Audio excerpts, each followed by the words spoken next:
Hello दोस्तों, मैं अरुण सक्सेना एक बार फिर से आपका स्वागत करता हूं एग्जामपुर के ऑनलाइन यूट्यूब प्लेटफॉर्म पर। और आज हम जिस टॉपिक की बात करने वाले हैं वो टॉपिक है भूकंप, अर्थक्वेक। अर्थक्वेक की चर्चा करने वाले हैं। ये टॉपिक आपका यूपी टेट परीक्षा के लिए काफी महत्वपूर्ण टॉपिक है और इस टॉपिक से संबंधित क्वेश्चंस प्रीवियस ईयर्स में पूछे गए हैं। इसको बिल्कुल जीरो से हीरो लेवल तक हम लेकर चलेंगे और आपको कोई भी कंफ्यूजन हो, कोई भी दिक्कत हो तो आप मुझे पूछिएगा, मैं आपके कमेंट पर विशेष ध्यान रखूंगा। लेकिन अनावश्यक कमेंट से बचिएगा, पढ़ने पर ध्यान लगाइएगा। आपस में बातचीत या अनावश्यक कमेंटबाजी से आप बचने का प्रयास करें, पढ़ने का प्रयास करें। आप पढ़ने के लिए आए हैं और अच्छी तरीके से पढ़ें। चलिए देखिए, भूकंप या अर्थक्वेक नामक टॉपिक हमको स्टार्ट करना है। सबसे पहले समझते हैं कि भूकंप या अर्थक्वेक होता क्या है। देखिए, पृथ्वी के भूपृष्ठ पर या पृथ्वी के क्रस्ट में अचानक से उत्पन्न होने वाला कंपन भूकंप कहलाता है। क्या? पृथ्वी के क्रस्ट में अचानक से उत्पन्न होने वाला कंपन भूकंप कहलाता है, अर्थक्वेक कहते हैं। देखिए, भूकंप को समझने के लिए जरूरी है कि थोड़ा सा प्लेट विवर्तनिक सिद्धांत की ओर देखा जाए, यानी कि प्लेट विवर्तनिक सिद्धांत की ओर चलते हैं। थोड़ा सा एक 5 मिनट में संक्षिप्त विवरण हम देंगे प्लेट टेक्टोनिक्स थ्योरी का। और प्लेट टेक्टोनिक्स थ्योरी समझने के बाद आपको एकदम से क्लियर समझ में आएगा कि भूकंप आखिरकार क्यों आते हैं, किस प्रकार आते हैं, उनका मुख्य कारण क्या है। देखिए, प्लेट विवर्तनिक सिद्धांत, प्लेट टेक्टोनिक्स थ्योरी, इस थ्योरी की व्याख्या हैरी हेस महोदय के द्वारा, किनके द्वारा? हैरी हेस महोदय के द्वारा 1962 में इस थ्योरी का रिप्रेजेंटेशन किया गया। 1962 में हैरी हेस महोदय ने आपके सामने प्लेट विवर्तनिक सिद्धांत को रखा। और जैसा कि हमने आपको interior structure of the earth, पृथ्वी की आंतरिक संरचना नामक टॉपिक में बताया था कि पृथ्वी के अंदर 3 लेयर्स पाई जाती हैं। कितनी लेयर्स पाई जाती हैं? 3। देखिए, वो तीनों लेयर्स आपके सामने आ रही हैं।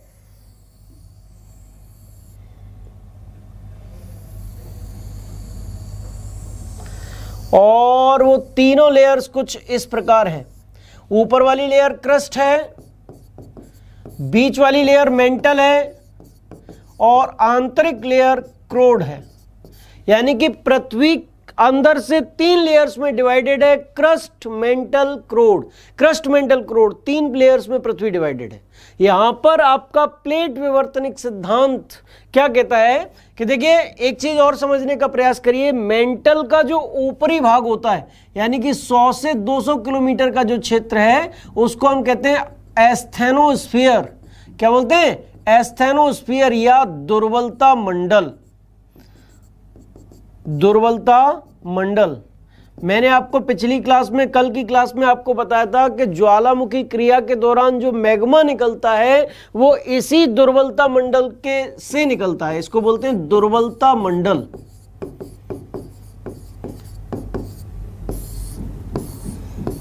और दुर्बलता मंडल अर्ध तरल पदार्थ से युक्त है, जिसको हम मैग्मा के नाम से जानते हैं। किस नाम से जानते हैं? मैग्मा के नाम से जानते हैं। आपका प्लेट विवर्तनिक सिद्धांत कहता है कि इस दुर्बलता मंडल में कुछ रेडियो सक्रिय पदार्थ हैं। क्या है? रेडियो एक्टिव पदार्थ हैं, जिनसे लगातार वेव्स निकल रही हैं। क्या निकल रही हैं? तरंगे निकल रही हैं। और ये तरंगे सीधे ऊपर जाकर पृथ्वी के क्रस्ट से टकराती हैं। ध्यान से देखिएगा, मैं इस थ्योरी को बहुत अच्छी तरीके से समझाने का प्रयास कर रहा हूं और उम्मीद करता हूं कि आपको बहुत अच्छी तरीके से समझ में आएगी। अगर आपको समझ में नहीं आएगी तो फिर से मैं एक बार समझाने का प्रयास करूंगा, लेकिन आप सभी स्टूडेंट इसको कंसंट्रेशन के साथ समझने का प्रयास करिएगा। तो प्लेट विवर्तनिक सिद्धांत कहता है कि पृथ्वी के अंदर दुर्बलता मंडल में कुछ रेडियो सक्रिय पदार्थ पाए जाते हैं और इन रेडियो सक्रिय पदार्थों से कुछ तरंगें ऊपर की ओर निकलती हैं जो पृथ्वी के क्रस्ट से टकराकर दो डायरेक्शंस में बढ़ जाती हैं। कितनी दिशाओं में बढ़ जाएंगी? दो, आधी इधर और आधी इधर, जिस कारण पृथ्वी के क्रस्ट में क्या पैदा होगा? तनाव, टेंशन फोर्स क्रिएट होगा और तनाव बल क्रिएट होगा। आधी तरंगे क्रस्ट को इधर ले जाने का प्रयास कर रही हैं और आधी तरंगे इधर ले जाने का प्रयास कर रही हैं, जिसके कारण पृथ्वी के क्रस्ट में एक फॉल्ट पड़ जाएगा, दरार पड़ जाएगी। देखिए इस जगह दरार पड़ गई।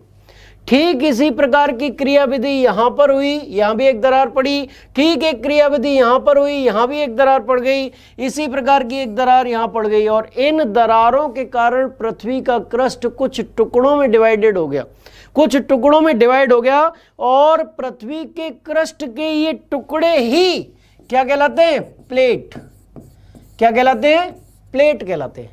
यानी कि पृथ्वी के क्रस्ट के ये टुकड़े ही प्लेट कहलाते हैं। और प्लेट विवर्तनिक सिद्धांत के अनुसार पृथ्वी के क्रस्ट में लगभग 100 प्लेटें हैं। कितनी प्लेटें? 100 प्लेटें, जिनमें से 6 प्लेटें बड़ी प्लेट हैं। जिनमें से 6 प्लेटें क्या हैं? बड़ी प्लेटें, 6 लार्ज प्लेट्स हैं। जैसे आपने नाम सुना हो यूरेशियन प्लेट, दूसरा अफ्रीकन प्लेट, तीसरा अमेरिकन प्लेट, चौथा प्रशांत प्लेट, पांचवा इंडो ऑस्ट्रेलियन प्लेट और छठवां अंटार्कटिक प्लेट। ये 6 प्लेट पृथ्वी के क्रस्ट में पाई जाने वाली कुछ बड़ी प्लेटें हैं। मैंने बताया आपको Eurasian plate, Eurasian plate, number 2 Indo Australian plate, Indo Australian plate, number 3 African plate, African plate, number 4 Pacific plate या प्रशांत plate, number 5 Antarctic plate, Antarctic plate और नंबर 6 अमेरिकन प्लेट। और इस प्रकार पृथ्वी के क्रस्ट में प्लेट विवर्तनिक सिद्धांत के अनुसार 6 बड़ी प्लेटें पाई जाती हैं। क्या पाई जाती हैं? 6 बड़ी प्लेटें पाई जाती हैं। इसके बाद देखिए, समझने का प्रयास करिए। एक बार दोबारा से मैं समझाता हूं कि पृथ्वी का ये क्रस्ट है ऊपर वाला, और क्रस्ट के नीचे दुर्बलता मंडल मौजूद है, यानी कि मेंटल का ऊपरी भाग दुर्बलता मंडल कहलाता है। इस दुर्बलता मंडल में क्या है? रेडियो सक्रिय पदार्थ, और रेडियो सक्रिय पदार्थों से लगातार क्या निकलती रहती हैं? तरंगें, संवहनीय धाराएं, और वो कन्वेक्शनल करंट ऊपर जाकर क्या करती हैं? क्रस्ट को 2 भागों में बट जाती है, क्रस्ट से टकराकर 2 भागों में बटती हैं, आधी इधर और आधी इधर, जिसके कारण क्या पैदा होता है? टेंशन फोर्स, तनाव बल, और जिसके कारण क्या पड़ती हैं? दरारें। हो सकता है ये तरंगें जरूरी नहीं कि 2 दिशाओं में ही बटें, हो सकता है ये सारी की सारी धाराएं, सारी की सारी तरंगें जो हैं वो एक ही डायरेक्शन में मूव करें, और इन तरंगों की जो संयुक्त प्रभाव होता है, उस संयुक्त प्रभाव के कारण ही जो प्लेटें हैं, क्रस्ट में जो प्लेटें पाई जाती हैं, वो प्लेटें दुर्बलता मंडल के मैग्मा के ऊपर तैरती रहती हैं। इन जो संवहनीय धाराएं जो नीचे से पुटअप हो रही हैं, उठकर ऊपर आ रही हैं, उन संवहनीय धाराओं के कारण ही पृथ्वी के क्रस्ट पर मौजूद प्लेटें दुर्बलता मंडल के मैग्मा के ऊपर क्या करती रहती हैं? तैरती रहती हैं। और इन प्लेटों की आपसी गतिविधियों के कारण ही, इन प्लेटों की आपसी गतिविधियों के कारण ही पृथ्वी पर भूकंप और ज्वालामुखी की घटनाएं घटित होती हैं। क्या घटनाएं घटित होती हैं? भूकंप और ज्वालामुखी की घटनाएं घटित होती हैं। उम्मीद करता हूं बहुत अच्छी तरीके से समझ में आ गया होगा आपके। सभी स्टूडेंट जितने भी हैं प्लीज ध्यान से पढ़िएगा, इधर उधर की कमेंट पर ध्यान न दीजिएगा, केवल और केवल पढ़ाई पर ध्यान लगाइएगा। चलते हैं हम अगले टॉपिक की ओर। तो हम सीधे सीधे चर्चा कर रहे थे किसकी? भूकंप की। तो भूकंप का संबंध किससे है? प्लेट विवर्तनिक सिद्धांत से, प्लेट टेक्टोनिक्स थ्योरी से। यानी कि प्लेट टेक्टोनिक्स थ्योरी भूकंप को इजीली एक्सप्लेन करती है, सरलता के साथ व्याख्या करती है इसकी। और यहां पर मैं आपको समझाऊंगा, अगर मेरी एक हथेली एक प्लेट है और दूसरी हथेली दूसरी प्लेट, तो जब भी ये प्लेट एक दूसरे से देखिए टकराएंगी तो क्या पैदा हो रहा है? कंपन, वाइब्रेशन पैदा हो रहा है। दोनों हथेलियों में देखिए गौर से वाइब्रेशन क्रिएट हो रहा है। और पृथ्वी के क्रस्ट में अचानक से उत्पन्न होने वाला कंपन ही भूकंप कहलाता है। पृथ्वी के क्रस्ट में अचानक से उत्पन्न होने वाला कंपन ही भूकंप कहलाता है। और भूकंप दो कारणों से उत्पन्न होता है। पृथ्वी के क्रस्ट में अचानक से उत्पन्न होने वाला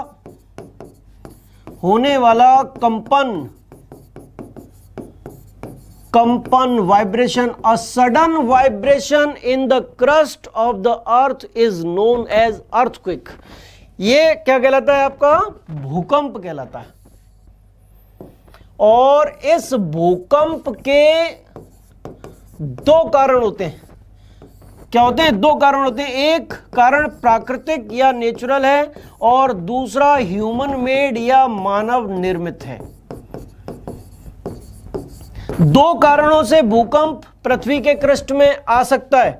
पहला कारण प्राकृतिक कारण और दूसरा मानवीय कारण या मानव से उत्पन्न हुआ कारण। देखिए, प्राकृतिक कारणों में अभी अभी हमने चर्चा की प्लेटीय संचलन,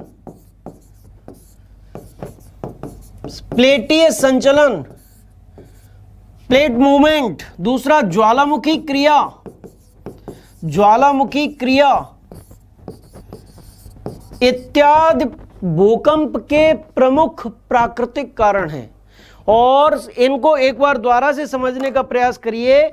मैंने यहां आपको बताया कि दो प्लेटें हैं, इन दोनों प्लेटों में यदि किसी भी प्रकार से संचलन या मूवमेंट होता है तो ऐसी स्थिति में भूकंप की घटना घटित होगी। देखिए, अगर ये प्लेटें एक दूसरे से टकराएंगी तो निश्चित तौर पर कंपन पैदा हो रहा है, आपके सामने दिख रहा है क्लियरली।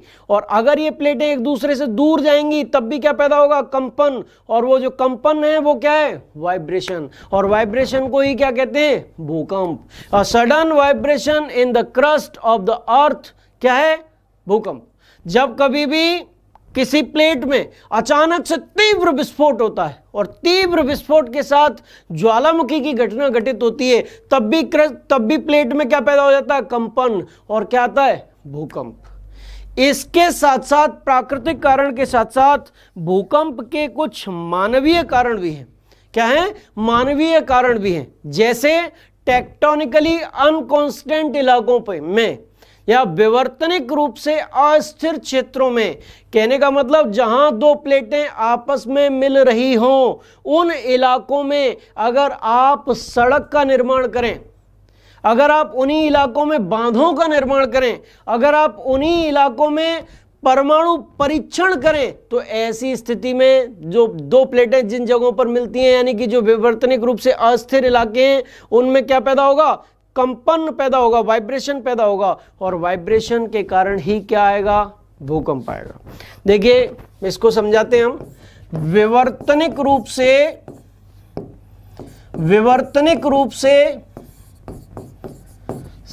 अस्थिर इलाकों में, अस्थिर क्षेत्रों में सड़क कोमा बांध का निर्माण, बांध मीन्स होता है डैम, बांध का निर्माण, और इसके साथ साथ ही परमाणु परीक्षण, न्यूक्लियर टेस्ट, ये दोनों ही भूकंप के मानवीय कारण हैं जो मैंने यहां पर आपको बताए। इस प्रकार भूकंप दो कारणों से आ सकता है। पहला कारण प्राकृतिक है, जिसके अंतर्गत हमने बताया प्लेट मूवमेंट और वॉल्केनिक इरप्शन, यानी कि ज्वालामुखी उद्गार, ज्वालामुखी विस्फोट। और दूसरा हमने मानवीय कारण बताया, और मानवीय कारणों में हमने आपको समझाया कि जो भी टेक्टोनिकली अनकॉन्स्टेंट इलाके हैं, यानी कि विवर्तनिक रूप से अस्थिर इलाके हैं, उन इलाकों में अगर सड़कों का निर्माण करेंगे, बांधों का यानी डैम्स का निर्माण करेंगे और परमाणु परीक्षण करेंगे, तो भूकंप के झटके महसूस किए जा सकते हैं। अच्छा, उम्मीद करता हूं आपको समझ में आया होगा। चलते हैं एक बार आपके कमेंट की ओर, आपके कमेंट एक बार देख लेते हैं। सभी स्टूडेंट्स जितने भी हैं सबको गुड आफ्टरनून है। आप सब पढ़ाई पर ध्यान दीजिए, मेरी यही आपसे रिक्वेस्ट है। चलते हैं अगले तरफ। अगला पॉइंट जो भूकंप से संबंधित है उसकी हम चर्चा करते हैं। तो यहां हमने आपको बताया कि भूकंप की परिभाषा क्या है या भूकंप होता क्या है, और दूसरे पॉइंट में हमने आपको बताया कि भूकंप कितने कारणों से आ सकते हैं, कितने रीजंस हो सकते हैं भूकंप के। देखिए, अब तीसरे पॉइंट की चर्चा करने वाले हम। इस चीज को आप अच्छी तरीके से समझने का प्रयास करिएगा। यहां देखिए, ये दो प्लेटें मैंने मानी है, पहली हथेली पहली प्लेट और दूसरी हथेली दूसरी प्लेट। ये दोनों प्लेटें यदि आप देखिए आपस में टकरा रही हैं और टकरा केवल मार्जिनल इलाके रहे, यानी कि प्लेटों के किनारे ही टकरा रहे हैं, लेकिन कंपन पूरी की पूरी प्लेट पर महसूस किया जा रहा है। देखिए, अच्छी तरीके से समझने का प्रयास करिएगा।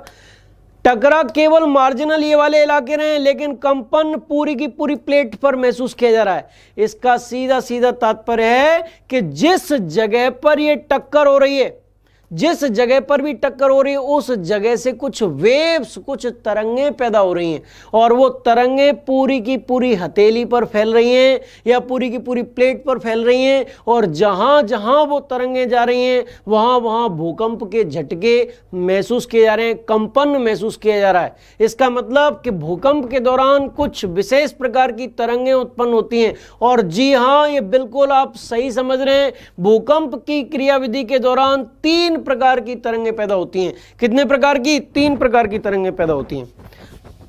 उन 3 प्रकार की तरंगों का अध्ययन करना है। भूकंपीय तरंगें यानी कि सीस्मिक वेव्स की चर्चा हम कर रहे हैं इस समय। और जैसा कि मैंने पृथ्वी की आंतरिक संरचना नामक टॉपिक में भी आपको समझाया था कि भूकंपीय तरंगें 3 प्रकार की हैं। पहली तरंग प्राथमिक तरंग या प्राइमरी वेव, इसको पी वेव भी बोला जाता है। दूसरी द्वितीयक तरंग, इसको सेकेंडरी वेव्स या एस वेव बोला जाता है। और तीसरी है दीर्घावधि तरंगें, दीर्घावधि तरंगें, और इनको लॉन्ग पीरियड वेव्स या एल वेव्स के नाम से जाना जाता है। किन नाम से जाना जाता है? एल वेव्स के नाम से जाना जाता है। सबसे पहले हम प्राइमरी वेव्स की चर्चा करने वाले हैं। देखिए, प्राइमरी, सेकेंडरी और लॉन्ग पीरियड वेव्स, इनकी चर्चा करनी है। सबसे पहले अगर हम चर्चा करें तो इन तीनों तरंगों में पी, एस और एल, इन तीनों तरंगों में जो सबसे ज्यादा गति है, सबसे ज्यादा स्पीड जिस तरंग की है वो तरंग है पी तरंग। उसके बाद जो दूसरे नंबर पे सबसे ज्यादा स्पीड है वो है एस तरंग, और उसके पश्चात जो तीसरे नंबर पे सबसे ज्यादा स्पीड है, या कह सकते हैं सबसे कम स्पीड जिस तरंग की है वो है एल तरंग या लॉन्ग पीरियड वेव्स की। तो इसमें सबसे पहला पॉइंट क्या बनता है कि सबसे ज्यादा गति है इसकी, पी वेव की। सबसे ज्यादा गति किनकी है? पी तरंगों की गति सबसे ज्यादा है। दूसरे पे इसकी गति पी से कम और एल से ज्यादा है, एल से ज्यादा है। और अगर हम एल की बात करें तो इसकी गति सबसे कम है। इसकी गति क्या है? सबसे कम होती है। यानी कि इन तीनों तरंगों में सबसे ज्यादा गति किसकी? पी तरंग की है। इसके बाद अगर हम बात करें, पी तरंग अनुदैर्घ्य तरंग है। कैसी तरंग है? अनुदैर्घ्य तरंग है। और अनुदैर्घ्य तरंग की इंग्लिश क्या होती है? Longitudinal waves. कैसी है ये? Longitudinal waves. लॉन्गिट्यूडनल वेव्स यानी कि ये स्प्रिंग की भांति गति करती है। किसकी भांति गति करती है? स्प्रिंग की भांति गति करती है। देखिए, समझने का प्रयास करिएगा आप।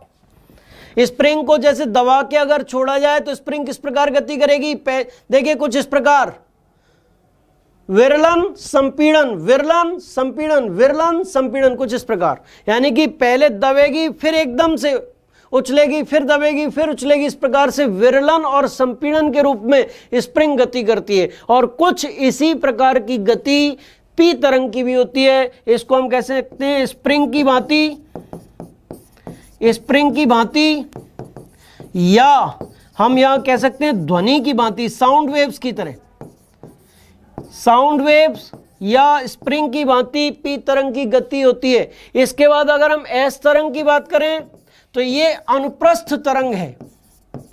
कैसी है? अनुप्रस्थ तरंग, यानी कि ट्रांसवर्स वेव्स है, ट्रांसवर्स वेव। और अनुप्रस्थ तरंग हमेशा प्रकाश तरंग की भांति गति करती है। प्रकाश तरंग का मतलब है कि अगर मैं रस्सी के एक किनारे को वहां बांध दूं और दूसरे किनारे से अगर झटका दूं तो कुछ इस प्रकार की तरंग उत्पन्न होगी। देखिए इस प्रकार से। इसका दूसरा उदाहरण दिया जा सकता है कि जैसे मैं किसी जलाशय के पास बैठा हूं और उस जलाशय में अगर मैं एक कंकड़ फेंकता हूं तो कुछ इसी प्रकार से कंपन करते हुए वेव पैदा होगी, और वो वेव जो होगी वो ठीक द्वितीयक तरंग की भांति होगी। किस प्रकार की होगी? द्वितीयक तरंग की भांति होगी। यानी कि ये प्रकाश तरंगों की भांति चलती हैं। कैसे चलती हैं? प्रकाश तरंगों की भांति चलती हैं। अगर हम पी वेव्स की और विशेषताओं की चर्चा करें तो देखिए तीसरी विशेषता क्या है पी तरंग की? पी तरंग की तीसरी विशेषता जो है ये ठोस में तीव्र, ठोस में तीव्र और तरल में मंद गति से चलती है। तरल में कैसी गति से चलती हैं? मंद गति से चलती हैं। यानी कि पी वेव्स ठोस और तरल दोनों में ही चल सकती हैं, लेकिन ठोस में इनकी स्पीड अपेक्षाकृत ज्यादा होती है और तरल में इनकी स्पीड अपेक्षाकृत कम हो जाती है। इसके बाद अगर एस तरंगों की तीसरी विशेषता की चर्चा करें तो ये केवल और केवल ठोस में चलती हैं। किसमें? केवल ठोस में ही चलती हैं। तरल में ये गायब हो जाती हैं, या कह सकते हैं तरल में ये इनविजिबल हो जाती हैं। अर्थात ये केवल ठोस में चलती हैं, और तरल में गायब हो जाती हैं, या विलुप्त हो जाती हैं, इनविजिबल हो जाती हैं। क्या हो जाती हैं? गायब हो जाती हैं या इनविजिबल हो जाती हैं। इसके बाद अगर हम एल तरंगों की चर्चा करें तो एल तरंगों के बारे में जैसा कि अभी अभी हमने बताया कि इनकी गति सबसे कम होती है। दूसरा, ये अत्यधिक प्रभावशाली तरंग है। क्या है? अत्यधिक प्रभावशाली तरंग है, प्रभावशाली तरंग है, प्रभावशाली तरंग है। अतः इसको क्या माना जाता है? सबसे ज्यादा विनाशकारी तरंग। सबसे ज्यादा विनाशकारी तरंग पी, एस और एल में तीनों में कौन सी है? ये है सर्वाधिक विनाशक। यानी कि सबसे ज्यादा अगर कोई विनाश इन तीनों तरंगों में करती है तो वो एल वेव्स है। कौन सी? L waves. तो यहां पर मैंने आपको समझाने का प्रयास किया कि भूकंप के दौरान 3 प्रकार की तरंगें उत्पन्न होती हैं। कितने प्रकार की तरंगें उत्पन्न होती हैं? 3। इसमें प्राथमिक या प्राइमरी, सेकेंडरी या गौण तरंगें, और तीसरी है धरातलीय तरंग या दीर्घावधि तरंगें, लॉन्ग पीरियड वेव्स। उम्मीद करता हूं तीनों प्रकार की तरंगें आपको समझ में आ गई होंगी। और चलते हैं, थोड़ा सा आपके कमेंट ले लेते हैं। गुड आफ्टरनून सभी स्टूडेंट्स को, गुड आफ्टरनून। क्या मेरी वीडियो आपको दिखाई नहीं दे रही है? जी, उम्मीद करता हूं आपको समझ में आ गया होगा और हम अग्रसर होते हैं, आगे बढ़ते हैं। और आगे बढ़ते हुए हमने अभी अभी आपको 3 पॉइंट भूकंप के बारे में बताए। पहला, हमने भूकंप की परिभाषा बताई, अर्थात पृथ्वी के क्रस्ट में अचानक से उत्पन्न होने वाला कंपन भूकंप कहलाता है। दूसरे में हमने आपको कारण बताए, भूकंप दो कारणों से उत्पन्न होता है। पहला कारण प्राकृतिक कारण है जिसमें प्लेटीय संचलन और ज्वालामुखी क्रिया को रखा, और दूसरा कारण मानवीय कारण है जिसमें विवर्तनिक रूप से अस्थिर क्षेत्रों में परमाणु परीक्षण, सड़क और बांधों का निर्माण इसका मानवीय कारण हो सकता है। तीसरे पॉइंट में हमने चर्चा की कि भूकंप के दौरान तीन प्रकार की तरंगें पैदा होती हैं। पहली तरंग पी वेव है, दूसरी तरंग एस वेव है और तीसरी तरंग एल वेव है। तीनों की कुछ स्पेसिफिकेशंस यानी कि तीनों की विशेषताएं बताने का भी हमने यहां पर आपको प्रयास किया है, और इसके बाद हम अग्रसर होते हैं और आगे के पॉइंटों की चर्चा करते हैं। देखिए,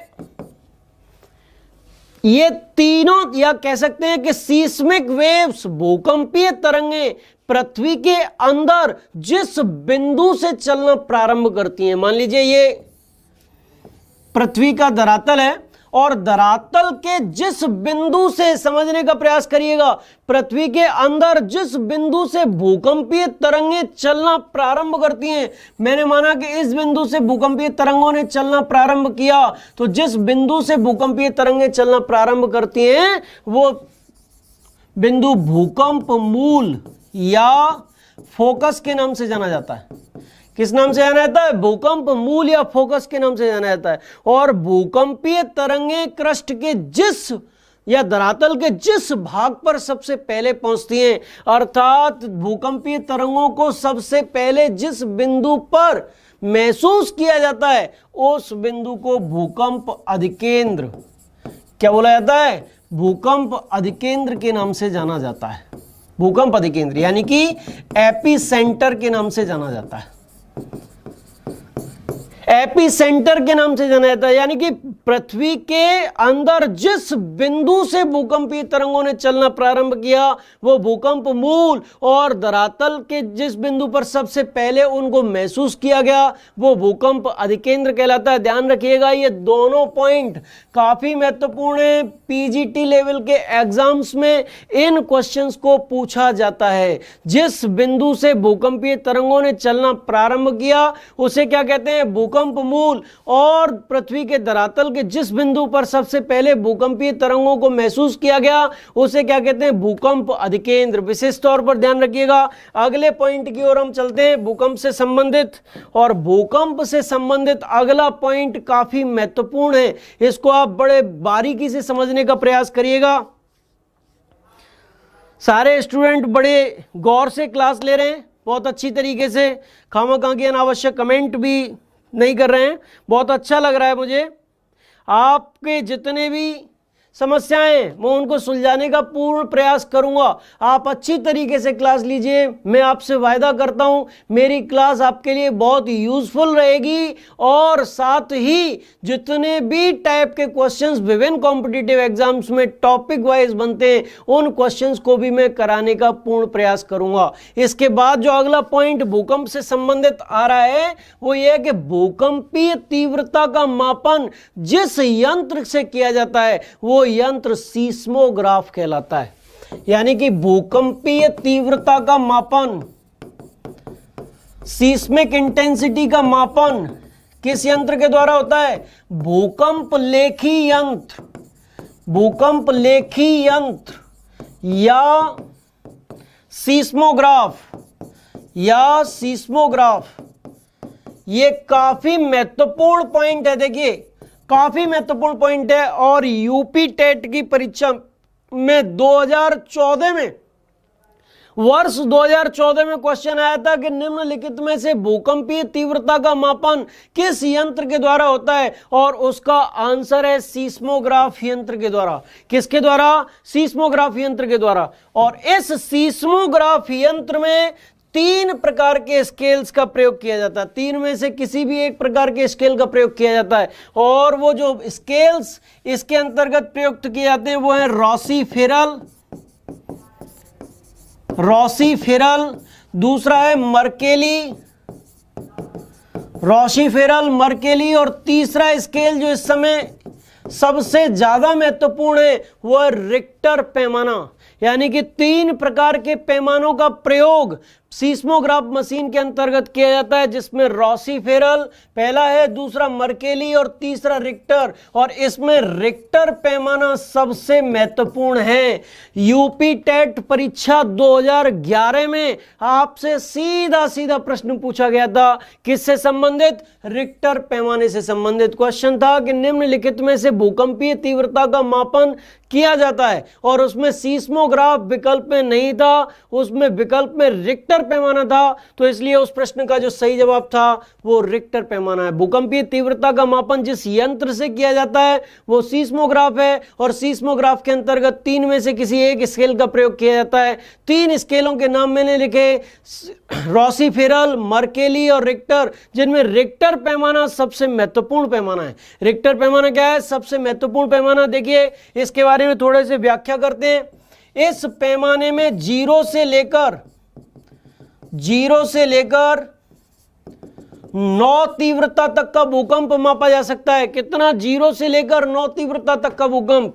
और रिक्टर पैमाने में जो 2 तीव्रता तक का भूकंप होता है उसे मानव महसूस नहीं करता।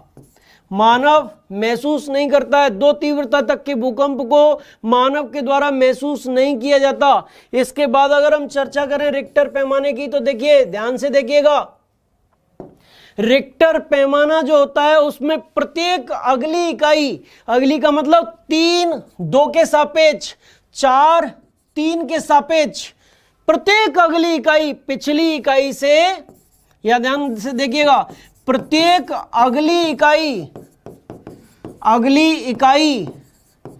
पिछली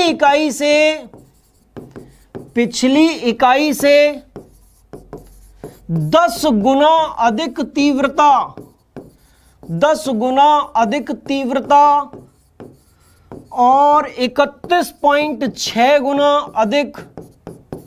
अधिक ऊर्जा रखती है।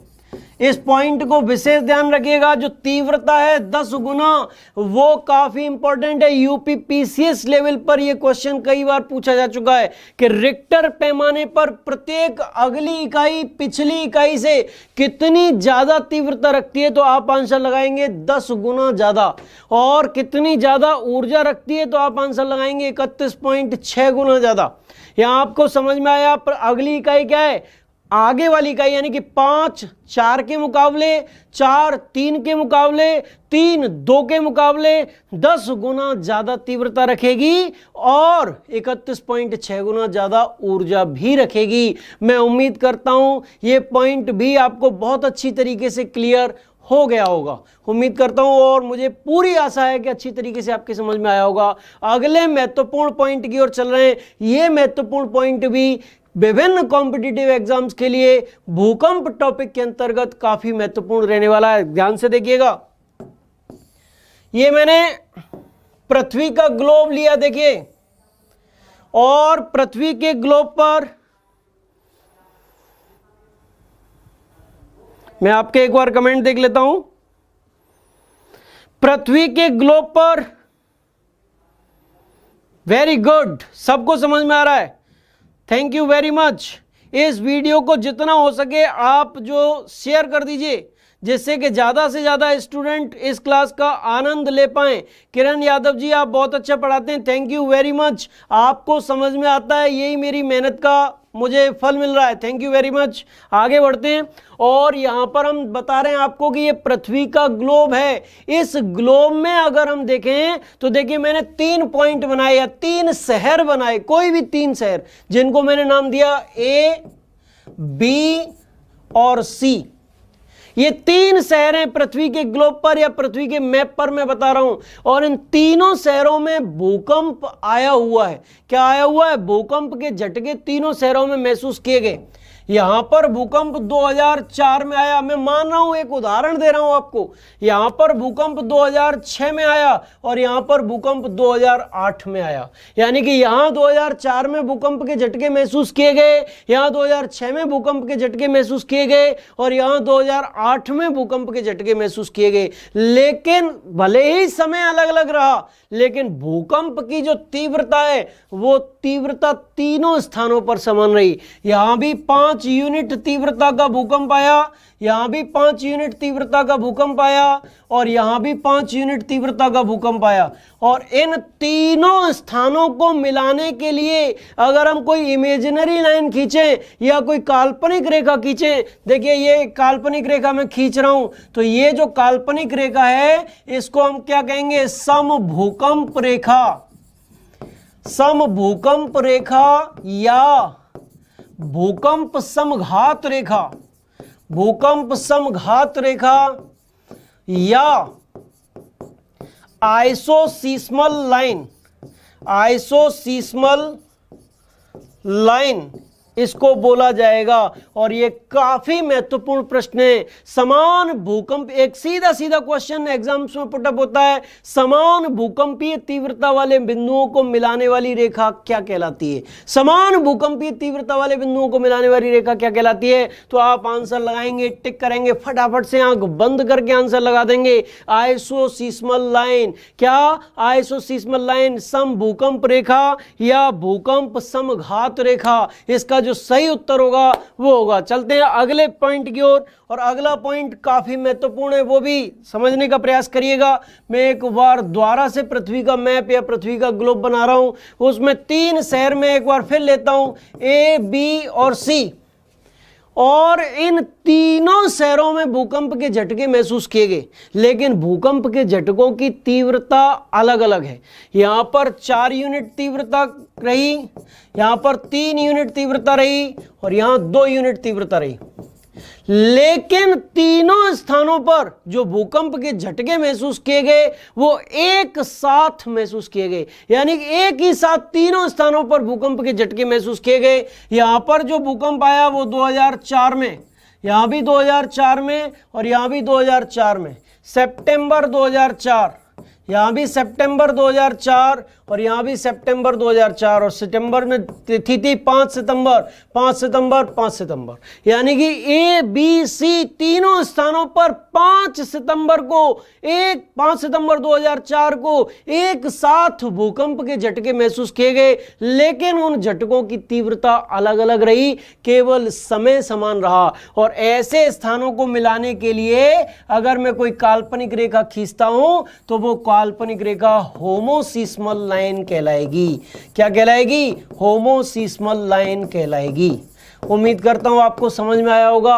यानी कि पृथ्वी के ग्लोब पर समान भूकंपीय तीव्रता वाले स्थानों को मिलाने वाली रेखा आइसोसीस्मल लाइन, और पृथ्वी के ग्लोब पर ऐसे स्थान जहां पर समान समय में भूकंप आया हो उन स्थानों को मिलाने वाली रेखा होमोसीस्मल लाइन कहलाएगी। ये कुछ अति महत्वपूर्ण प्रश्न हैं जो भूकंप से विभिन्न कॉम्पिटिटिव एग्जाम्स में पूछे जाते हैं। इनको किसी भी स्थिति में आप नेग्लेक्ट नहीं कर सकते, इनको हर हालत में आपको इंपॉर्टेंस देनी ही पड़ेगी, राजी राजी और गैर राजी। इसलिए इन सभी पॉइंट्स को आप नोट कर लीजिएगा, स्क्रीनशॉट ले लीजिएगा, जिससे कि ये पॉइंट आपके दिमाग में बिल्कुल घुस जाएं। मैंने अपने स्तर से पूर्ण प्रयास किया है कि आपको पूरी तरीके से, अच्छी तरीके से चीजें समझ में आए, और उम्मीद भी करता हूं कि आपको ये सारी चीजें अच्छी तरीके से समझ में आ रही होंगी, जैसा कि मैं देख पा रहा हूं। थैंक यू सभी स्टूडेंट्स को, समझ में आ रहा है? Thank you ma'am, thank you. Vinay Kumar ji कह रहे हैं nice, thank you very much. चलते हैं अगले पॉइंट की ओर, और अगले पॉइंट में हम चर्चा करते हैं कि भूकंप का विश्व वितरण, यानी कि विश्व में भूकंप की जो सबसे महत्वपूर्ण बेल्ट्स हैं, जो सबसे महत्वपूर्ण पेटियां हैं, वो कौन सी हैं। देखिए, भूकंप का विश्व वितरण, भूकंप का विश्व वितरण यानी कि global distribution of earthquakes, earthquake belts की चर्चा करनी है। और अर्थक्वेक बेल्ट्स की चर्चा करने से पहले मैं आपके सामने सीधा सीधा मैप लेकर आ रहा हूं। देखिए, ये विश्व का नक्शा है, और विश्व के नक्शे पर मैं आपको समझाने का प्रयास करता हूं। उम्मीद है कि आपको नक्शा क्लियर दिखाई दे रहा होगा। जल्दी से कमेंट करके बताइए, क्या आपको नक्शा दिखाई दे रहा है? जल्दी से, फटाफट से, क्या आपको नक्शा दिखाई दे रहा है? मोहित जी हेलो, अरविंद जी बहुत बहुत धन्यवाद, थैंक यू। नेहा कुमारी जी कह रही है बहुत अच्छा पढ़ाते हैं, thank you ma'am, thank you very much. आपको नक्शा दिखाई दे रहा है जी? बिल्कुल बिल्कुल बिल्कुल।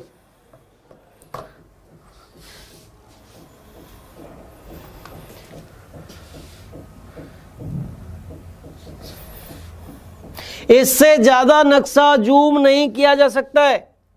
देखिए लास्ट लिमिट है नक्शे की, और हम इसी नक्शे पर हमको चर्चा करनी पड़ेगी, इससे ज्यादा जूम नहीं होगा। चलते हैं सीधे सीधे, देखते हैं कि सबसे ज्यादा भूकंप और ज्वालामुखी की घटनाएं कहां घटित होती हैं। देखिए ये प्रशांत महासागर है और आधा प्रशांत महासागर इस जगह पर है, यानी आधा प्रशांत महासागर ये है और आधा प्रशांत महासागर इस जगह पर है। और प्रशांत महासागर के दोनों तटों पर भूकंप और ज्वालामुखी विश्व में सबसे ज्यादा आते हैं। इसमें देखिए ये वाले तट, ये वाला क्षेत्र, ये वाला क्षेत्र, और आधा प्रशांत इधर है। इसका मतलब ये वाला क्षेत्र जो तटीय क्षेत्र है प्रशांत महासागर से लगे हुए इलाके जो हैं, उन क्षेत्रों में विश्व में 63%, कितना परसेंट, अप्रॉक्स 63% के आसपास भूकंप आते हैं। और यहां पर जो देश आपको मिल रहे हैं वो कौन कौन से देश हैं? देखिए अलास्का, कनाडा, यूएसए, मैक्सिको। इधर नीचे आएंगे तो आपको इक्वेडोर मिलेगा, इक्वेडोर के बाद पेरू, पेरू के बाद चिली, ये सारे देश मिले। और ये इस तरफ आप आएंगे तो आपको मिलेगा जापान, साइबेरिया, रूस का साइबेरियाई भाग। फिर इसके बाद इधर नीचे आएंगे तो आपको कोरियाई क्षेत्र मिलेगा, इसके बाद चाइना वाला क्षेत्र मिलेगा, ताइवान, फिलीपींस और ऑस्ट्रेलिया, ये सारे क्षेत्र आपको मिलेंगे। यानी कि ये देश जिनके नाम मैंने अभी अभी लिए, इन देशों में विश्व के 63% के आसपास, अर्थात कह सकते हैं 60% से अधिक भूकंप और ज्वालामुखी दोनों की घटनाएं देखी जा सकती हैं। ये भूकंप की सबसे बड़ी बेल्ट है, यानी कि प्रशांत महासागर के दोनों ओर विश्व में सबसे ज्यादा भूकंप और ज्वालामुखी की घटनाएं घटित होती हैं। इसके बाद जो दूसरी सबसे बड़ी बेल्ट है, second largest belt of earthquake, वो है देखिए मिड कॉन्टिनेंटल बेल्ट, ये वाली, यानी कि अफ्रीका महाद्वीप के केप वर्डे से, इस जगह देखिए, इस जगह से ये बेल्ट प्रारंभ होती है और अटलांटिक महासागर, ये पूरा अटलांटिक महासागर है, अटलांटिक महासागर, फिर भूमध्य सागर, और भूमध्य सागर होती हुई आल्प्स, देखिए ये आल्प्स पर्वत, फिर काकेसस, काकेसस के बाद हिमालय, और हिमालय से होती हुई सीधे दक्षिण की ओर प्रवेश करती है और दक्षिण की ओर जाकर द्वीपों से होते हुए सीधे प्रशांत प्लेट में मिल जाती है। एक बार मैं दोबारा से समझाने का प्रयास करूंगा। ये जो बेल्ट में यहां पर भूकंप की बेल्ट समझा रहा हूं, ये बेल्ट मिड कॉन्टिनेंटल बेल्ट है, मध्य महाद्वीपीय पेटी कहलाती है, और इसमें विश्व के लगभग 21%, कितना परसेंट, विश्व के लगभग 21% भूकंप और ज्वालामुखी की घटनाएं घटित होती हैं। देखिए ये स्टार्ट होती है अफ्रीका महाद्वीप के पश्चिमी तट पर केप वर्डे द्वीप से, और केप वर्डे द्वीप से स्टार्ट होकर अटलांटिक महासागर, भूमध्य सागर, आल्प्स पर्वत, काकेसस पर्वत होते हुए हिमालय पर्वत तक पहुंचती है, और हिमालय पर्वत से नीचे दक्षिण की ओर मुड़ेगी और सीधा मिल जाएगी किस बेल्ट में, प्रशांत सरकम पैसिफिक बेल्ट में। ये प्रशांत महासागरीय बेल्ट है जो मैं यहां पर बनाया, यानी कि सबसे ज्यादा भूकंप और ज्वालामुखी विश्व में पर प्रशांत महासागरीय मेखला, यानी प्रशांत महासागर के दोनों तटों पर आते हैं। और दूसरे नंबर पे जो सबसे बड़ी बेल्ट है वो है मिड कॉन्टिनेंटल बेल्ट या मध्य महाद्वीपीय पेटी, जिसमें आपका भारत भी स्थित है। भारत की स्थिति कौन सी बेल्ट में, मिड कॉन्टिनेंटल बेल्ट, मध्य महाद्वीपीय पेटी। उम्मीद करता हूं आपको बहुत अच्छी तरीके से समझ में आया होगा, यानी कि यहां पर मैं आपको दोबारा से समझाने का प्रयास कर रहा हूं। भूकंप की सबसे बड़ी पेटी कौन सी है, परिप्रशांत महासागरीय मेखला, परिप्रशांत महासागरीय मेखला,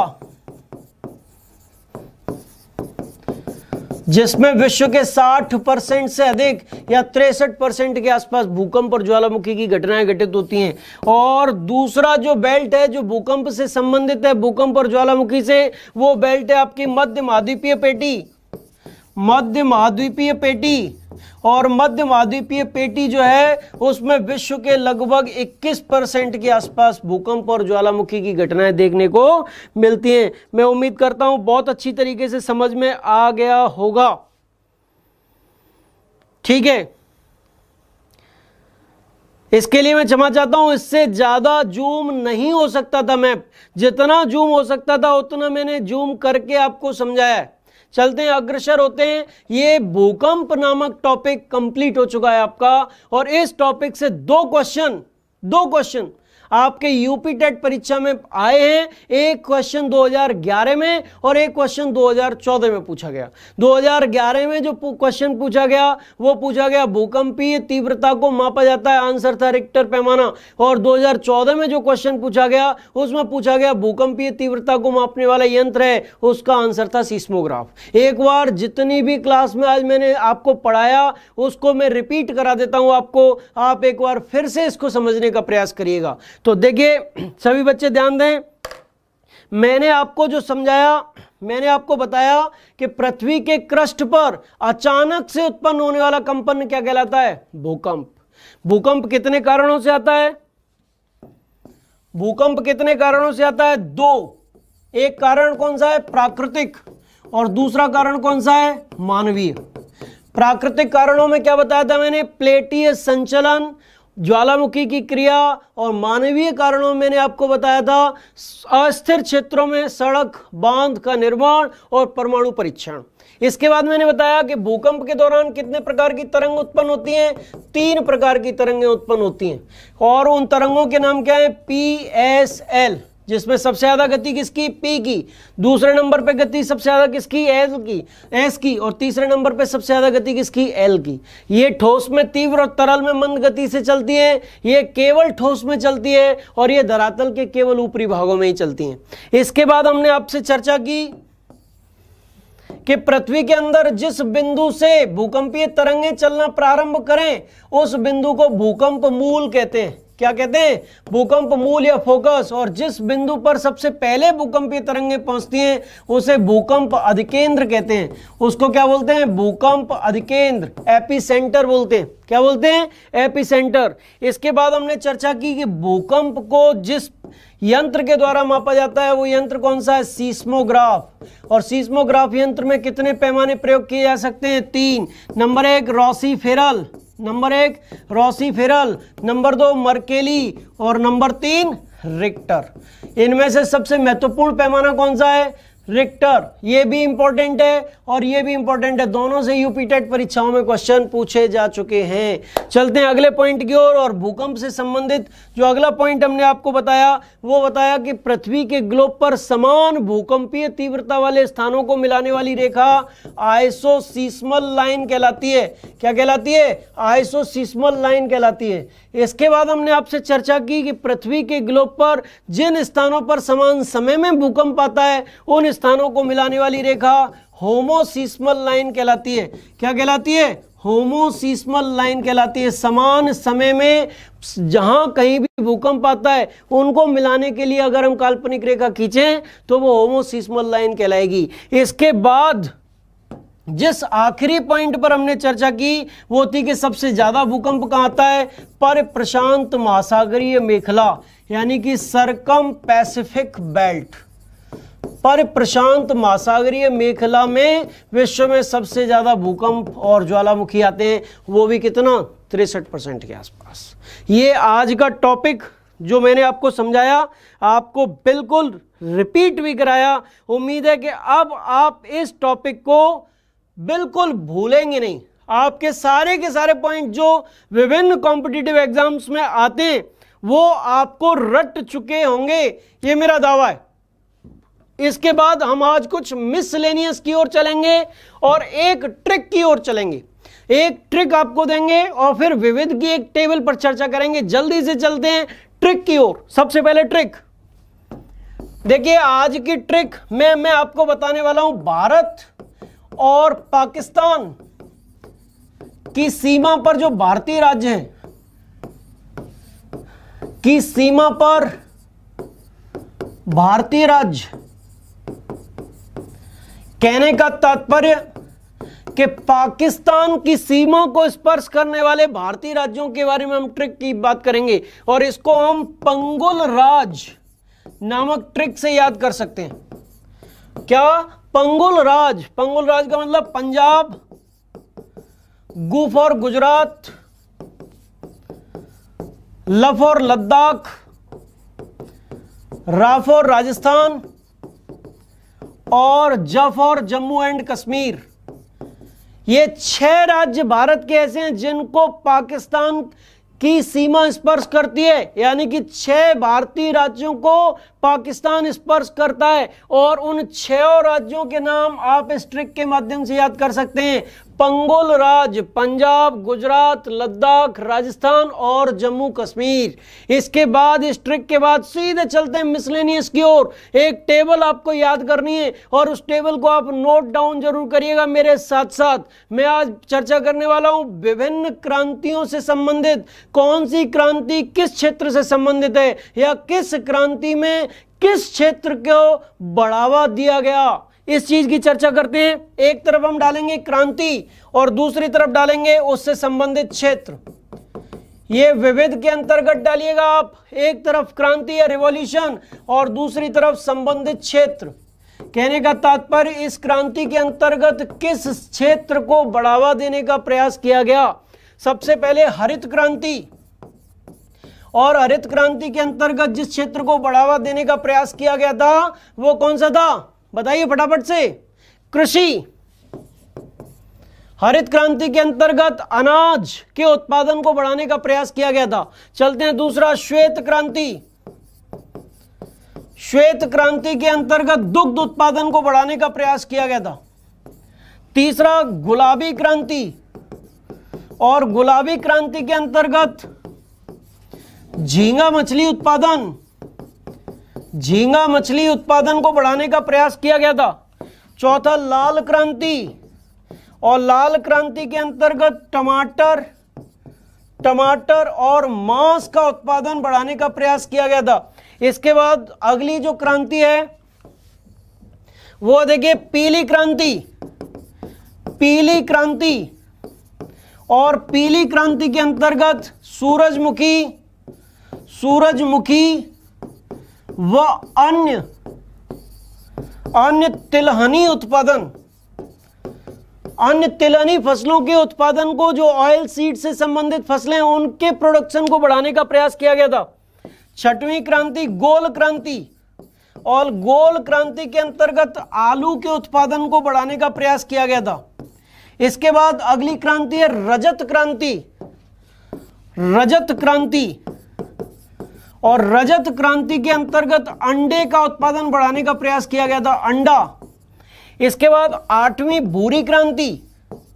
भूरी क्रांति के अंतर्गत गैर परंपरागत ऊर्जा संसाधन, गैर परंपरागत ऊर्जा संसाधन, यानी कि ऊर्जा के जो गैर परंपरागत स्रोत हैं जैसे पवन ऊर्जा, सौर ऊर्जा, इन क्षेत्रों के माध्यम से ऊर्जा के उत्पादन को बढ़ाने का प्रयास किया गया था। इसके बाद अगली क्रांति जो यहां पर आ रही है वो है देखिए इंद्रधनुषी क्रांति।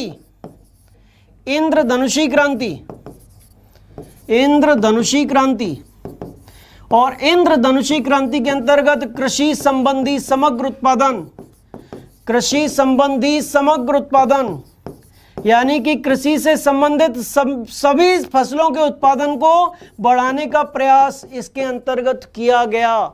इसके बाद 10वीं क्रांति है अमृत क्रांति, और अमृत क्रांति के अंतर्गत नदियों को जोड़ने की योजना थी, नदी जोड़ो योजना, नदी जोड़ो योजना। और एक लास्ट क्रांति है संपर्क क्रांति, आपने रेलवे में इसका नाम सुना होगा, संपर्क क्रांति। और संपर्क क्रांति के अंतर्गत विभिन्न भूभागों को, भारत के विभिन्न क्षेत्रों को रेलवे की परिधि में लाने का प्रयास किया गया था, यानी कि रेल जोड़ो योजना, रेल लिंक प्लान।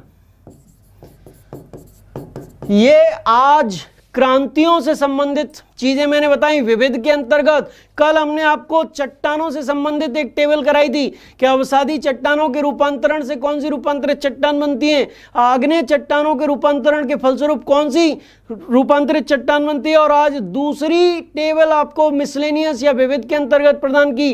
कल भी एक ट्रिक बताई थी आपको और आज भी एक ट्रिक आपको बताई गई है। मैंने आज जो भी भूकंप नामक टॉपिक आपको कराया उस टॉपिक को आपको अच्छी तरीके से समझाया और उसको रिपीट भी कराया।